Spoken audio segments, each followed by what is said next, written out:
পহেলগামে জঙ্গি হামলার জেরে ভারত পাকিস্তান সীমান্তের নিয়ন্ত্রণ রেখায় সংঘর্ষ অব্যাহত রয়েছে। সীমান্তে ভারতীয় সেনাদের হাতে এক রেঞ্জার্স আটকের ঘটনায় পাকিস্তানি সেনারা যেন আরও বেশি ক্ষেপে গিয়েছে। এর মধ্যেই নিজেদের সমুদ্র বন্দরে ভারতীয় জাহাজ প্রবেশ বন্ধ করে দিয়েছে ইসলামাবাদ। এদিকে গাজায় ইসরায়েলি হামলায় আরও ৪৫ ফিলিস্তিনি নিহত হয়েছেন। ইশতিয়াক হোসেনের ডেস্ক রিপোর্টস।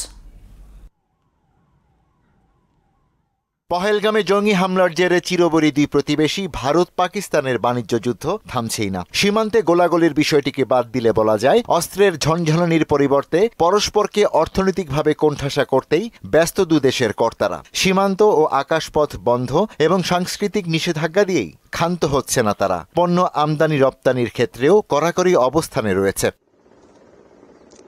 পাকিস্তানি পণ্য আমদানিতে দিল্লির নিষেধাজ্ঞার ২৪ ঘণ্টা না পেরোতেই নিজেদের সমুদ্র বন্দরে ভারতীয় জাহাজ প্রবেশ বন্ধ করে দিয়েছে ইসলামাবাদ। শনিবার মধ্যরাতে পাকিস্তানের সমুদ্র বিষয়ক মন্ত্রণালয় এই নির্দেশ জারি করে।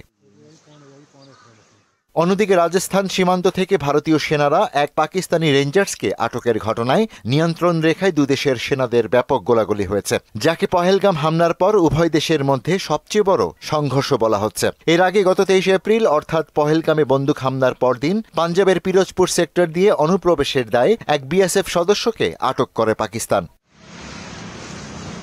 গাজায় কিছুতেই থামছে না ইসরায়েলি বর্বরতা। স্থানীয় সময় শনিবার রাতের হামলায় আরও ৪৫ ফিলিস্তিনি নিহত হয়েছে। এছাড়া ক্ষুধা তৃষ্ণায় কাতর হয়ে গেল কয়েকদিনে প্রাণ হারিয়েছেন আরও ৫৭ জন। এদিকে রাশিয়ার প্রেসিডেন্ট ভ্লাদিমির পুতিন ঘোষিত ৩ দিনের যুদ্ধবিরতির প্রস্তাব প্রত্যাখ্যান করেছেন ইউক্রেনের প্রেসিডেন্ট ভলোদিমির জেলেনস্কি। তিনি বলেছেন কমপক্ষে ৩০ দিনের যুদ্ধবিরতি ছাড়া কোনো অর্থপূর্ণ আলোচনা সম্ভব নয়।